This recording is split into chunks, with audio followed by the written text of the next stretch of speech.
సహోదరి సహోదరులు, సంసోన్ అనే బలార్జుడు బైబిల్లో ఉన్నాడు. దేవుని కోసం రోషం కలిగి జీవించవలసిన వాడు. మరి ఏమైందో? తిమ్నాత్ అనే మార్గానికి వెళ్ళాడు. ఒక అమ్మాయి కనిపించింది. ఆ అమ్మాయిని చూసినప్పుడు చాలా అందంగా కనిపించింది. పాపం వెంటనే ప్రేమలో పడిపోయాడు. నేను ప్రేమలో పడితే పడ్డాను, కానీ మరి ఆ అమ్మాయి ఒప్పుకోవాలిగా. మనవాడు నవ్వాడట, ఆ అమ్మాయి నవ్విందంట. మనవాడు పలకరించాడంట, ఆ అమ్మాయి పలకరించిందంట. మనోడు ఐ లవ్ యూ చెప్పాడంట, ఆ అమ్మాయి కూడా ఐ టూ అందంట. ఇంటికి వచ్చేసాడు. తల్లికి తండ్రికి చెప్పేశాడు. వాళ్ళు ఏం ఒప్పుకోలేదు.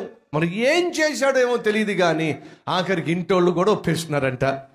సరేరా పద వెళ్దాం, పద, ఆ అమ్మాయిని మేము కూడా చూస్తాం, పెళ్లి చేస్తాం అని చెప్పి వాళ్ళు ఒప్పేస్తున్నారట. ఇప్పుడు సంసోను ఏం కోరుకున్నాడో కోరుకున్నదల్లా జరిగిపోతుంది. అందమైన అమ్మాయి ప్రేమలో పడింది, ఇంట్లో వాళ్ళు ఒప్పుకున్నారు, పెళ్లి కూడా ఒప్పుకున్నారు. ఇప్పుడు పెళ్లి చేసుకోబోతున్నాడు. తాను ప్రేమించిన అమ్మాయిని పెళ్లి చేసుకోబోతున్నాడు. ఇంకంతకంటే సంతోషం ఏముంటుంది? పెళ్ళి అయిపోయింది. ఇంకంతకంటే ఆనందం ఏముంటుంది చెప్పండి? పెళ్ళయింది, ఇంటి బయట విందవుతుంది. మరి ఇంటి లోపల ఏమవుతుంది తెలుసా మీకు? మీరు ఎంతమంది తెలుసుకోవాలని ఆశపడుతున్నారు? సంసోను పెళ్ళికి విందవుతూ ఉంటే సంసోను ఇంటి లోపల ఏం జరుగుతుందో మీరు ఎంతమంది తెలుసుకోవాలని ఆశపడతారో చూపిస్తారా? ఎందుకంటే ఈ విషయం వచ్చే వారం చెప్పాలని చెప్పి నేను అనుకుంటున్నా. ఇంటి బయట విందవుతుంది, మరి ఇంటి లోపల ఏమవుతుందో చూద్దాం రండి. ప్రేమించి పెళ్లి చేసుకుంటే ఇంటి లోపల ఏం కనిపిస్తుంది రండి చూద్దాం. న్యాయాధిపతులు 14వ అధ్యాయము 16వ వచనము, పేజ్ నెంబర్ 212. కాబట్టి సంసోను భార్య అతని పాదముల యొద్ద పడి ఏడ్చుచు, నీవు నన్ను ద్వేషించితివి గాని ప్రేమింపలేదు. నీవు నా జనులకు ఒక విప్పుడు కథను వేసితివి, దాన్ని నాకు తెలుపనైతివి అనగా అతడు, నేను నా తల్లిదండ్రులకైనా దానిని తెలుపలేదు, నీకేం తెలుపుతాను అనినప్పుడు ఆమె వారి విందు దినములు ఏడింటను అతని యొద్ద ఏడ్చుచూ వచ్చెను.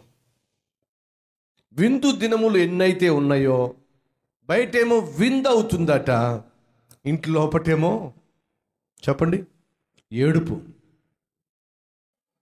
సంసోను ఇంటి లోపలికి వస్తే చాలు భార్య ఏడుపు, భార్య గొడవ. ఎక్కడ సంతోషం సంసోనికి? ప్రేమించాడు, పెళ్లి చేసుకున్నాడు, భార్య ఏమో ఇంట్లో అడుగు పెడితే చాలు ఏడుపు, ఏడిపించేసింది. సంసోనికి లాభం లేదు. నాకు ఈమెతో కుదరదని చెప్పి సంసోన్ ఏం చేశాడో తెలుసా? గొడవపడి వెళ్ళిపోయాడండి. ప్రేమించాడు, పెళ్లి చేసుకున్నాడు, ఇంట్లో ఏడుపు తప్ప సంతోషం కానీ సమాధానం కానీ ఎక్కడా కనిపించలా. చిచే, చేసుకోక దీన్ని చేసుకున్నానేమిటి? వెళ్ళిపోయాడు. చేసుకోక నీలాంటి దాన్ని చేస్తున్నానని చెప్పి నువ్వు తిట్టి వెళ్ళిపోయావు. నిజంగా తిట్టావు అనుకున్నావు, నిజంగా గొడవైంది అనుకున్నావు, నిజంగా మా అమ్మాయిని కాదనుకున్నావు అని చెప్పి అనుకున్నావు. కుటుంబం అన్న తర్వాత ఏదో మాట రావచ్చు, చిన్న గొడవలు అవ్వచ్చు. ఆ మాత్రం తెలియదా నీకు? మావయ్య ఏం మాట్లాడుతున్నావు? ఏమో అల్లుడా నువ్వు నిజంగా గొడవ పడ్డావని చెప్పి అనుకున్నావు. సరే ఇప్పుడు నా భార్య ఎక్కడుంది? నువ్వు పెళ్లి చేసుకున్నప్పటి నుంచి నీ పక్కన నీ ఫ్రెండ్ అస్తమాను నీ భార్యనే చూస్తూ ఉండేవాడు. ఆఖరికి వాడికి ఇచ్చి పెళ్లి చేసేసా. ఏమిటి, నా భార్యను నా స్నేహితుడికి ఇచ్చి పెళ్లి చేసావా? నీకు బుద్ధి లేకపోతే బుద్ధి లేకపోయింది, కనీసం దానికైనా బుద్ధి ఉండాలిగా. ప్రేమించి పెళ్లి చేసుకుంది కాస్త నా స్నేహితుడిని పెళ్లి చేసుకోవడం ఏమిటి? ఏమిటి ద్రోహం, ఏమిటి మోసం? పిచ్చోడైపోయాడండి సంసోను.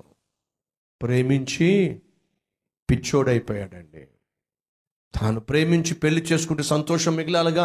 అమ్మ చెల్లెళ్ళు అనుకుంటున్నారు ప్రేమించి పెళ్లి చేసుకుంటే సంతోషం అని, తమ్ముళ్ళు అనుకుంటున్నారు ప్రేమించి పెళ్లి చేసుకుంటే సంతోషం అని. అది నిజమే అయితే మరి సంసోను సంతోషించాలిగా, ఎగిరి గంతులేయాలిగా. ఎక్కడయ్యే సంతోషం, ఎక్కడ ఆనందం? ప్రేమించి పెళ్లి చేసుకుంటే ఆ పెళ్లి కాస్త పెటాకులైపోయింది.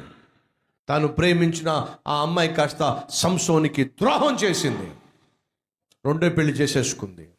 చెప్పా పెట్టుకున్న మరొకరితో సెటిల్ అయిపోయింది. సంసోను బికారి అయిపోయాడు. సంసోను ఒంటరి అయిపోయాడు. సంసోను ఏం చేయాలో తెలియక అటు పెళ్లి చేసుకున్న భార్య మోసం చేసిన దాన్ని జీర్ణించుకోలేక ఆఖరికి తుంటరిగా తయారయ్యాడు. ఏ స్త్రీ కనిపిస్తే ఆ స్త్రీకి దగ్గరికి వెళ్ళిపోవడం మొదలుపెట్టాడు. ఆఖరికి వేశ్యల దగ్గరికి వెళ్ళడం మొదలుపెట్టాడు. ఆఖరికి దిక్కుమాలిన స్థితికి చేరిపోయాడు. కారణం తెలుసా? అనుకున్నాడు ఇందులో సంతోషం ఉందని. ఎక్కడ సంతోషం? కోరుకున్న అమ్మాయిని పెళ్లి చేసుకుంటే, కోరుకున్న అమ్మాయి ప్రేమను పొందుకుంటే, కోరుకున్న అమ్మాయిని పెళ్లి చేసుకుని సంతోషించవచ్చు. ఎక్కడ? దేవుని చిత్తానికి వ్యతిరేకంగా కోరుకొని, దేవుని యొక్క చిత్తానికి వ్యతిరేకంగా ఆశపడి, దేవుని యొక్క చిత్తానికి వ్యతిరేకంగా పెళ్లి చేసుకుని ఎవడు సంతోషించబడగలడు? ఎవడు సంతోషించగలడు? ఎవడు ఆనందించగలడు? తమ్ముడు, చెల్లె, దేవుని చిత్తానికి వ్యతిరేకంగా నువ్వు ఏ అడుగు వేసినా, ఏ తీర్మానం తీసుకున్నా అందులో సంతోషం ఉండదు. ఏడుపు తప్ప, అవమానం తప్ప, దౌర్భాగ్యం తప్ప, దరిద్రం తప్ప. సంసోను బహుబలాఢ్యుడే కానీ బలహీనుడైపోయాడండి. ఆఖరికి శత్రువులకు దొరికిపోయాడు. ఏ కళ్ళనైతే చూసుకొని నమ్ముకొని అమ్మాయిలు కూడా పడ్డారో ఫిలిష్తీయులు ఆ కళ్ళే ఒడబికేశారు, ఒళ్ళు హోనం చేసి పడేశారు, బంధించి సంఖ్యలతో ఒక బానిసను కట్టినట్టుగా కట్టి పడేశారు. ఎందుకు వచ్చింది సంసోనుకి దౌర్భాగ్యమైన దరిద్రమైన స్థితి? సంతోషం కోసం ప్రాకులాడాడు. ఏ సంతోషం? శరీరం ఇచ్చే సంతోషం. గ్రహించలేకపోయాడు అది అల్పకాలం అని చెప్పి, గ్రహించలేకపోయాడు అది క్షణికాలం అని చెప్పి, గ్రహించలేకపోయాడు ఈ లోక స్నేహము, పాపిష్టి స్నేహాలు కేవలం సంతోషాన్ని వాగ్దానం చేస్తాయి కానీ అందులో సంతోషము లేదు అని చెప్పి, అది మిగిల్చే విషాదము శాశ్వతము అని చెప్పి సంసోను గ్రహించలేకపోయాడు. దావీదు అదే చేశాడు. ఆ రోజు దావీదు తన సైనికుని యొక్క భార్య అందంగా కనిపించేసరికి తనను పిలిపించి వ్యభిచారం చేశాడు. సంతోషం అనుకున్నాడు. ఎక్కడ సంతోషం అండి? దావీదు జీవితంలో అది మాయని మచ్చగా మిగిలిపోయింది. దావీదు చచ్చిపోయేంత వరకు ఆ రాత్రి తాను చేసిన పాపపు ఛాయలు వెంటాడుతూనే ఉన్నాయి, వేటాడుతూనే ఉన్నాయి. తను బ్రతికినంత కాలము తాను చేసిన పాపము తరుముతూనే వచ్చింది. సంసోను ప్రేమించాడు, సంతోషించాడా? లేదండి. ప్రేమించి పెళ్లి చేస్తున్నాడు, ఆనందించాడా? లేదండి. ఆ ప్రేమలో సంతోషం లేదు. ఇవన్నీ కూడా ఆకర్షణలు. ఇది అల్పకాల పాపభోగము. సైతాను బహు తెలివిగా ప్రేమలో, నీ కోరికలో, ఆ కోరికను అనుభవించటంలో సంతోషం ఉంది. కానీ నువ్వు ఏం కోరుకుంటున్నావో దాన్ని కానీ, ఏం కోరుకుంటున్నావో దాన్ని జరగని, ఏం కోరుకుంటున్నావో దాన్ని వెంటాడో, ఏం కోరుకుంటున్నావో దాన్ని పొందుకో. నువ్వు పొందుకునేంత వరకు నిద్రపోకు అని సైతాను ప్రేరేపిస్తూ ఉంటే ఈరోజు మనుషులు అల్పకాల పాపభోగం కోసం ఎంతగా పరుగులు తీస్తున్నారు. దయచేసి వినండి. ఆనాడు సైతాను అవ్వ చుట్టూ తిరుగుతూ ఏ పండైనా దేవుడు తినవద్దన్నాడు? అవును, పలానా పండు తినవద్దన్నాడు, మిగిలిన పండ్లన్నీ తినమన్నాడు. సైతాన్ చెప్పింది తెలుసా? ఆ పండు తిన్నట్లయితే నువ్వు దేవతవైపోతావు. పాపం పిచ్చిది అవ్వ నిజంగానే దేవతనైపోతానేమో అనుకుంది. ఆ పండును చూసినప్పుడు బైబిల్ ఏమని తెలుసా? అది చూపుకు రమ్యమైనట్టుగా కనిపించింది, చూడ్డానికి చాలా అందంగా కనిపించింది. దయచేసి గమనించండి, పాపము చూడ్డానికి చాలా అందంగా కనిపిస్తుంది. పాపిష్టి కార్యాలు చూడ్డానికి చాలా అందంగా కనిపిస్తాయి. ఆ పండు తినో అదేమో చూడ్డానికేమో చాలా చక్కగా ఉందట, కనులకు రమ్యమైనదిగా కనిపించిందట. కానీ వినండి, అది చూడ్డానికి రమ్యమైనదిగా కనిపించింది కానీ లోపల ఏం దాచిపెట్టిందో తెలుసా మీకు? చెప్పండి. మరణాన్ని దాచుకుంది. బయటికి చక్కగా కనిపిస్తుంది కానీ దాన్ని ఒకవేళ ఆకర్షించి తీసుకొని అనుభవించే ప్రయత్నం చేస్తే అది చంపేస్తుంది. పాపం అంతే. బయటికి అందంగా కనిపిస్తుంది, దూరంగా అందంగా కనిపిస్తుంది, కానీ దగ్గరకు వచ్చేసరికి అది బహుభయంకరమైన రూపాన్ని చూపిస్తుంది. ఒకరోజు ఒక సహోదరుడు సముద్రం గట్టు మీద జాగింగ్ చేస్తున్నాడు, పరుగులు తీస్తూ ఉన్నాడు. అలా పరుగు తీస్తున్న సమయంలో దూరంగా ఒక అమ్మాయి స్నానం చేస్తూ కనిపించింది. ప్రొద్దుటే స్నానం చేస్తూ ఒక అమ్మాయి కనిపించేసరికి ఈ కుర్రవాడు బహుగా సంతోషించాడు.